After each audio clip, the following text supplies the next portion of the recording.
They have nothing to conquer. They then sit on corpses, on graves, like in Mariupol, and eat there on these graves. St. Petersburg and Mariupol should become sister cities. Police reports about such things write. The injuries to the victim were inflicted with particular cynicism. To put it into perspective, imagine that during World War II and the siege of Leningrad, Riksdag announced a sister city relationship with, say, Hamburg, because they are port cities with a glorious history. So what's there to be embarrassed about? Exactly. Exactly. Attending memorial events marking the anniversary of the lifting of the siege of Leningrad is traditionally a special highlight, which doesn't even evoke any particular emotion. Only in the mind of a deranged, sick politician does the endless dancing on the bones of those killed in the battle between two totalitarian systems become something infinitely sacred.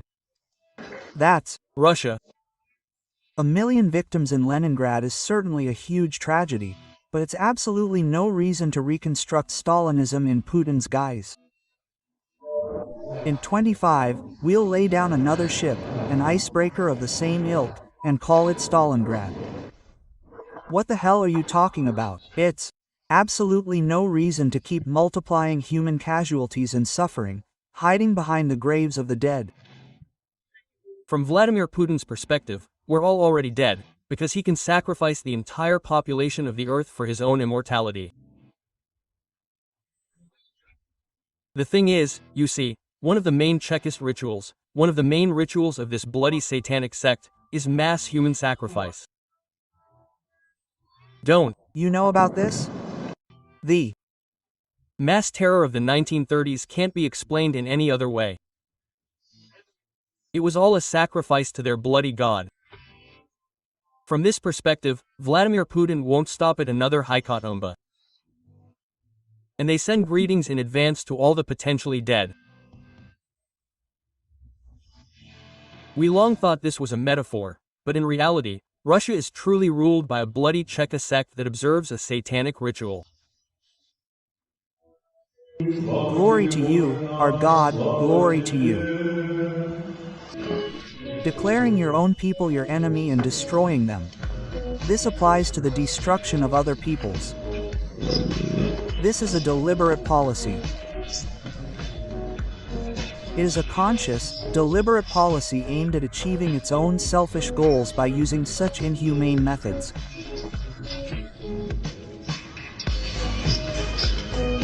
I've always thought so.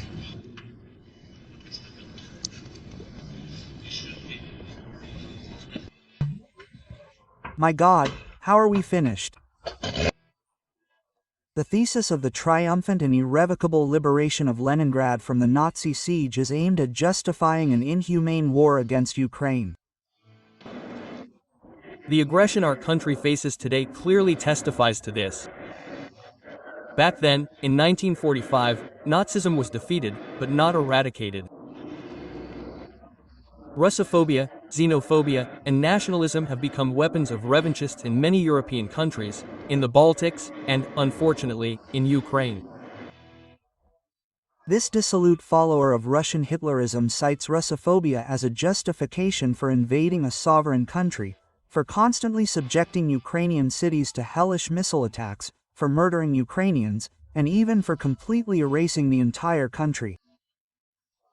They have turned hatred of Russia, Russophobia, into their main export commodity. The fact that for over 20 years, his regime has been frantically promoting Ukrainophobia, Georgiophobia, Kenophobia, Finnophobia, Americanophobia, and all other variants of racial ethnic concepts similar to Nazism or apartheid ideology in Russia is of no concern. On the contrary, they pretend it's the right thing to do, that this is how we defend the memory of our grandfathers who laid down their lives in the fight against Nazism. This is simply the height of hypocrisy. Ineradicable hypocrisy. For some reason, Putin, sprinkling ashes on his head in the context of the siege of Leningrad, doesn't draw parallels with the siege of Mariupol, the Russian occupiers. The occupiers are also making mine.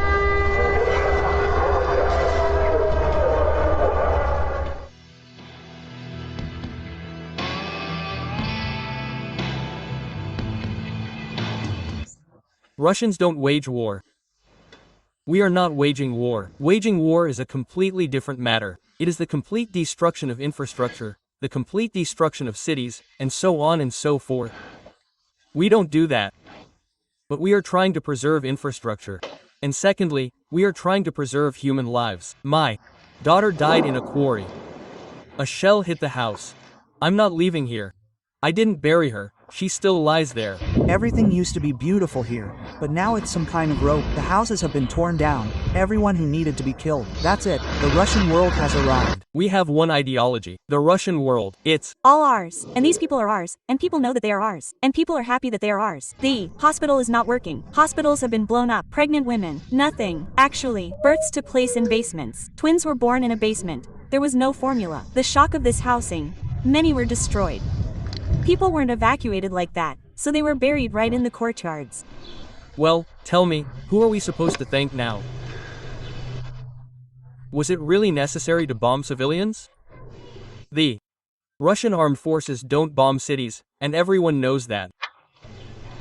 With such bombs, you have to be a monster. No conscience, no shame, no sense of proportion, nothing at all. Well, my home. This is what was left after the bombing. We were forced to turn these cities into ruins. Yes, it really is. What a turn of events. This is Incredible. So frank, so cynical, and so cruel. Here, refugees hid in the drama theater. Over 1,000 dead people remained under the rubble, people who fled from the outskirts of the city in the hope that they would be spared.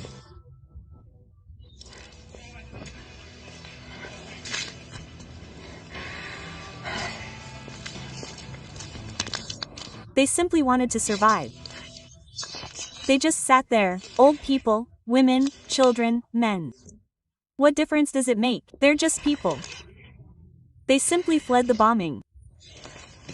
You're filming this, right? This is the Russian world, guys. I wish the same fate on every Russian city. An attempt to export the Putinist model internationally, to trample not only the Russian people but all of humanity. The Kremlin is met with desperate incomprehension at any attempt to recognize Putin's destructive phenomenon of Nazism. Considering himself the leader of a superpower, Putin empowers himself to commit genocide against nations he dislikes, applying every perverse yardstick to determine their value to the world, attempting to usurp the right to decide who should live and who should be erased. What would such an economic system look like in Europe? Well, first and foremost, a reboot of the military-industrial complex. Don't underestimate them, Olga. These are countries that once had very powerful military-industrial complexes. Germany and France too. And by the way, no matter how much they laugh at Great Britain, let me remind you that after World War II, the British Army was the second largest army in the world, not even the Navy. And let's not forget Italy, whose army may not have been particularly impressive, but whose military industry was very, very good. Yeah,